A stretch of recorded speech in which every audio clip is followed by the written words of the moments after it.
Hello and welcome, Exiles, to my personal favorite project of the league, and that is creating Mana Man. Essentially, there is one new mod that makes the ability to scale mana much higher than it has ever been before, and that is this Haunted modifier, +1 mana per 2 intelligence. Essentially, what this does is it doubles the amount of mana you are getting from your intelligence, and if you know anything about scaling mana, if you're trying to like really min-max it, Int is the way to go. You can only get so much flat mana from various sources, and then past that, you really need some Int to start pumping those numbers up. If you've ever looked at Connor's builds, he scales a lot of strength and a lot of Int, and with Shaper's Touch, that's where the bulk of his flat mana is coming from.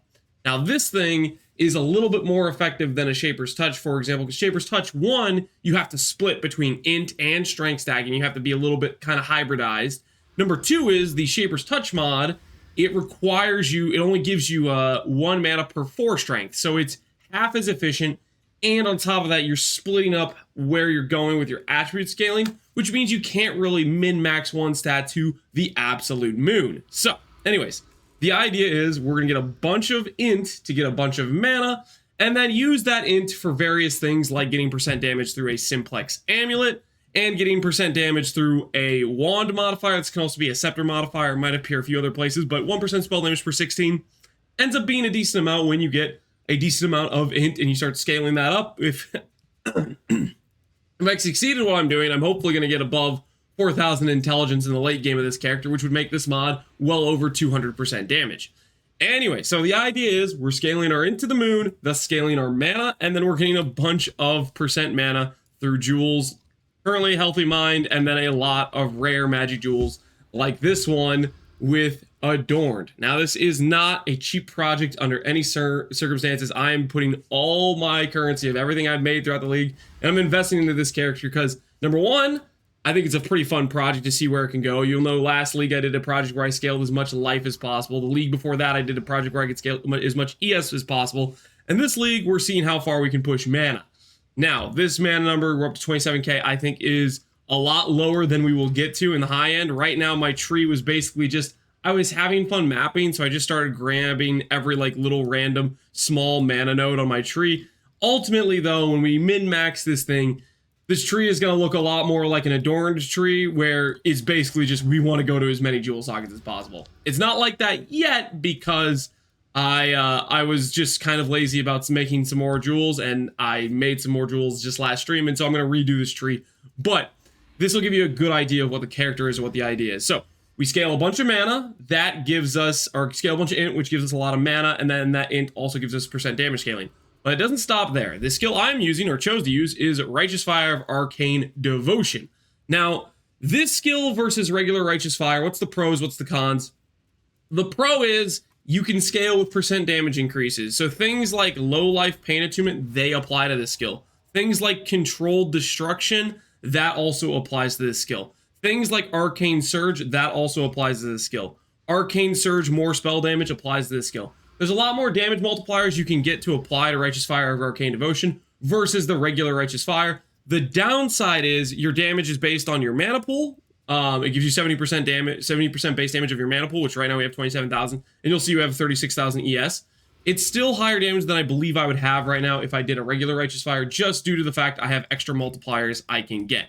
Now, late game of this character, as I continue to scale this character, we're going to get a pretty crazy ES number. I'm not sure it's going to remain the case that this is the better single target. I'll keep testing between the two.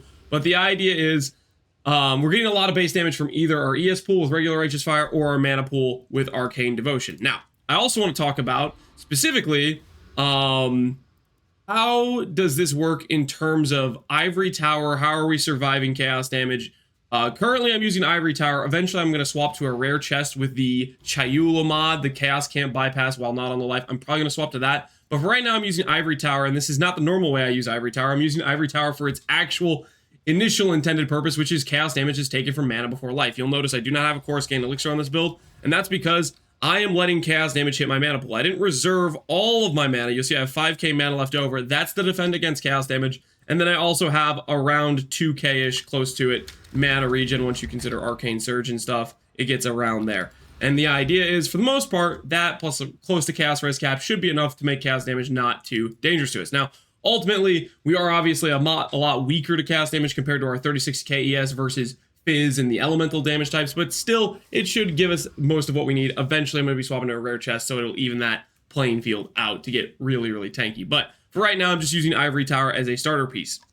Now, to follow all of that up, how are we getting such high ES while all we're doing is really having a bunch of mana on the tree through Healthy Mind, through Adorn Jewels, through Flattened? Well, the way we get ES is from basically two primary sources. And the primary sources is A, Radiant Faith, which we are stealing from Guardian, and B, Sanctuary of Thought, which we have as a Hierophant. These two sources are massive, massive, massive when it comes to mana. I guess technically we also have a Watcher's Eye with a gain mana as extra mod. Yes, we do.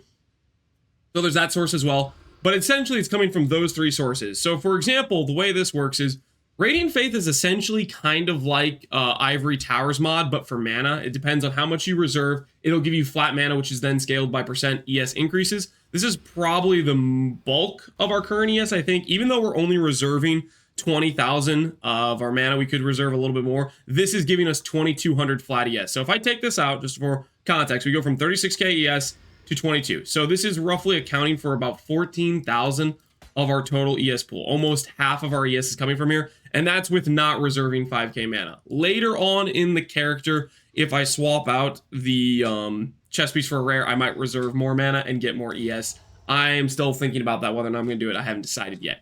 But that is how that is working. That's giving a bunch of mana. And then, of course, if I were to unspec this node here, you would see our mana would go... Okay, it doesn't go down as much as it should because I lost some reservation efficiency, and which made me reserve more mana, which made me get more mana back. But the point is, it's still a large amount of mana we are getting from Sanctuary of Thought. And then if I take out the Watcher's Eye here, that is also another good chunk of mana. Or yes, basically, we're getting, I don't know, 7, 8k ES from this. We're getting 14k ES from this, and we're getting another like 3k ES from this, whatever it is, right? You can do the math. Point is, that is the bulk of our ES, is coming from the gain mana as ES and the Radiant Faith mod. I don't really have a ton of ES. Well, okay, I do have some ES on my gear. I do have a 400 ES shield. I do have a 300 ES hubris, right? It's not like I don't have ES on my gear, but the bulk of this ES pool is from these extra sources. So I just wanted to separate that out to clarify. So that is how we're getting a bunch of ES on this character. Now, right now, we don't have a ton of regen, which I want to end up improving, and I'm going to change some things for that as I change my tree. But we have enough to sustain where we have 90 max fire res, along with, we have some regen from our endurance charges. We have some regen from basically our flask. And that's most of the sources. Anyways, I want to give a little showcase of what this character looks like right now in a Minotaur map, my favorite go-to showcase map, because I just kind of like doing Minotaurs. They're one of those things where I just view it as a baseline for how good a character is. I like to look at Minotaurs. Something I know is like, hey, this is a 30 million HP target. He has Guardian base resistances. I just like it as a baseline, so I like to do it, and it's a special place where I am feel accustomed to in terms of what I'm used to. I would also say we are getting AoE from our 5k unreserved mana. Another reason for having it unreserved is we get 100% AoE from this node right here. So a lot of our AoE scales from that, and then I'm also using a Oriath's End, which is giving us the Explode along with Herald of Ash, which also, Herald of Ash in this build, by the way, Herald of Ash scales and gives us % damage, whereas normally, if we're talking about a normal Righteous Fire, Herald of Ash would not actually apply to the single target. So that's just another difference where you get damage from the Arcane Devotion, where you don't get a damage multiplier normally with regular Righteous Fire, if that makes any sense. Hopefully it makes some sense. I also I've been doing a lot of Breach just because I enjoy them. They're pretty chill to do. And I've been doing some XP farming with the Domination Shrine for increased XP. Now I'm just going to go ahead and clear the rest of these breaches to give you an idea of what the character looks like to play. This character, I fully expect I should be able to push. My goal is to beat my old record. My goal is to beat my old record, which on Gagarf, if you remember from Crucible League, my old record was, we got a little, we hit 69, 420 ES. I want to try to beat that with this character. We'll see how far we can get in terms of beating 70,000 ES, but that would be my long-term goal for this build, and we'll see if we actually can succeed at doing that or not. Right now I have Righteous Fire is basically my primary damage source, and then with Righteous Fire, I also am supporting with Scorching Ray, which if I channel this will give me Infused Channeling, which is a 10% more damage for fire, as well as it generates my Arcane Surge, which then makes this Arcane Surge give me damage multiplier. One of the beautiful things about playing with... what am I doing? I'm breaking stuff. Alright, whatever. One of the beautiful things I'll say about playing with the Arcane Devotion is Arcane Surge is just a better way to get yourself the ability to use Swift Affliction, because it gives the duration tag to Righteous Fire. So you'll see here, there's a green tag. If I take this out, Arcane Surge, Swift Affliction doesn't apply to my skill anymore, right? So it's allowing us to support Swift Affliction. One of those weird things with Righteous Fire. Normally, on the regular Righteous Fire, you have to use Life Tap, because Life Tap will give you a damage multiplier, whereas Arcane Surge normally doesn't. And that means you have to have Life Tap on another skill, and it gets a little bit weird in terms of, like, you have to do Eternal Youth to sustain your life cast and stuff like that, and it gets a little bit more awkward. But this works out pretty dang well, I have to say. And on top of all that, a Riot's End plus AoE, plus the fact we get generic scaling from Tranquility usually works out, or not Tranquility, from our Simplex Amulet with the percent damage per int mod, means these explosions that we were killing enemies with do pretty well at chaining and killing more enemies, or at least I think they do. And I think it's quite satisfied to play with the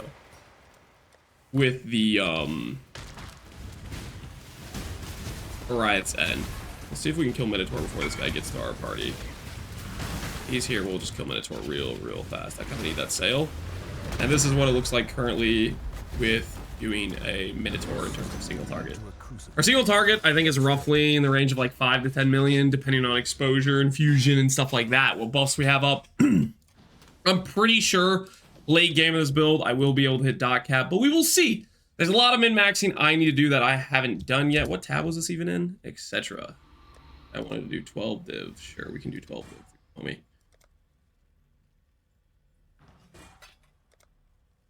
All right. Enjoy. Alrighty. So, as I was saying, the goal for this character is going to be a few things. I want to push to dot cap with Righteous Fire. Right now, we're somewhere in the range of 5 to 10 million. I want to get above my previous ES cap in Crucible League, which was around 70,000. And goal number 3 is I want to beat 50,000 mana. Those are the things I'm going to try to do. We will see how we can succeed at that. Right now, I'm very happy for this character. It's been a lot of fun, smooth to play. If you want to go back and feel the good old days of just being like if you remember back in the day, Righteous Fire Guardian, low life, was just this tanky Hulk of a character, and this will give you some reminiscence, nostalgia of that. Then I would suggest checking this out if you want to just a character you could really pour some currency into and get some cool results. We got a long road ahead of us in terms of min-maxing. We'll see how it goes. I'm going to try to make some updated videos. This character is going to be a passion project, and we'll see how far we can take it. I'll make some update videos as we make more upgrades and see where this ends up. As always, thanks for watching, Exiles. Take care, and peace out.